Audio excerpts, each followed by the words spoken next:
You know that feeling when you meet someone and they're just trying a little too hard to seem important? Maybe they're dropping all the right buzzwords, or they casually mention some famous person they know. Well, that right there, that's the mask of pretension. Today, we're going to explore why we wear that mask and why taking it off is actually so much more powerful. I love this quote from David Foster Wallace because it's just such a perfect, witty way to kick things off. It just nails that really relatable kind of human impulse to sound like we know what we're talking about, even when we're totally faking it. I mean, of course you have. We all have, right? You see them at a party, maybe in a work meeting, or all over social media. It's that person who just seems, I don't know, a little desperate to come across as richer or smarter or more connected than they really are. Well, that feeling is exactly what we're going to break down today. So, it's really important that we see this for what it truly is. This isn't just some quirky personality trait. Nope, it's a performance. It's a deliberate, carefully staged act. Yep, at its absolute core, pretension is an act. It's a conscious choice to project a certain image. Whether that's by name-dropping or constantly boasting about accomplishments, or using these huge, complicated words when, honestly, simple ones would work just fine. And you've seen the classic signs, for sure. The constant name-dropping. The unnecessarily big words that make you go, huh? The endless stories about their success. Or, that super flashy watch that just accidentally gets shown off in every single photo. These are basically the props and the script for the whole performance. Okay, so we know what the performance looks like, but here's the tricky part, right? How do you tell the difference between this act and someone who's just genuinely confident? And really, the contrast is everything. Pretension has to be loud. It's often kind of empty, so it's always shouting for attention and validation. But real confidence, it's quiet, it's steady and natural, because it's coming from a place of substance, not just show. Okay, so this brings us to what I think is the most important question of all. We can see the performance, but why? Why does it even happen? What's the real motivation behind putting on this mask? Just think about it for a second.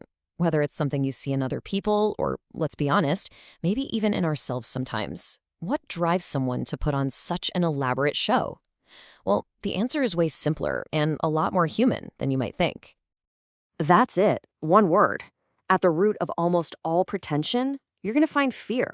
It's this incredibly powerful motivator that pushes people to build up this whole fortress of fake confidence all around them. And we're talking about some really deep human fears here. The fear of being invisible, of just being overlooked in a crowded room. The fear of being judged, that who you really are just isn't good enough. And the fear of being rejected or pushed aside. So when you look at it that way, the mask of pretension isn't really an act of arrogance at all.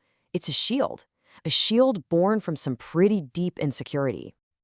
Now, this whole behavior, it doesn't happen in a vacuum. The act of pretending has another form. Let's call it a very close cousin. That's just as damaging to making real connections. And there it is, hypocrisy. So if pretension is pretending to have what you don't, hypocrisy is pretending to be what you aren't. They're both just different flavors of deception. And they both do the same thing. They create distance, and they stop real, genuine relationships from ever forming. So, if wearing the mask creates all these problems, what's the solution? This is where we get to pivot. Let's talk about the incredible strength that you find, not in some performance, but in authenticity, in just being real. This is the great irony of the whole thing. The performance, which is designed to impress people and pull them in, actually does the exact opposite. It builds a wall. People can sense when something isn't genuine, and it makes them want to keep their distance. And on the flip side, you've got this simple, powerful truth. Being real, sharing your actual story, the good, the bad, all of it, that's what truly draws people in. Vulnerability and honesty, they're magnetic. They're the absolute foundation of real connection. So, how do we actually do this? How do we practice being more authentic? Well, it really comes down to a few simple steps. First, just speak in plain words. No need for jargon. Second, share your real story, not some polished, exaggerated version. And finally, and this is the big one, Remember, the goal isn't to dazzle everyone, it's just to connect. The unmasked you is already more than enough. And that brings us to our final thought here. I want to frame this not as a critique of anyone, but more like a personal invitation to you, to me, to all of us. This really is the heart of it all. In a world that is just saturated with performances and these perfectly curated online images, what we're all secretly craving is something real.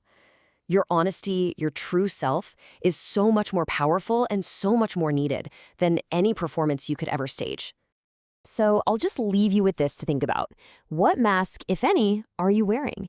And what do you think might happen if you were just brave enough to let it go? Definitely something to think about.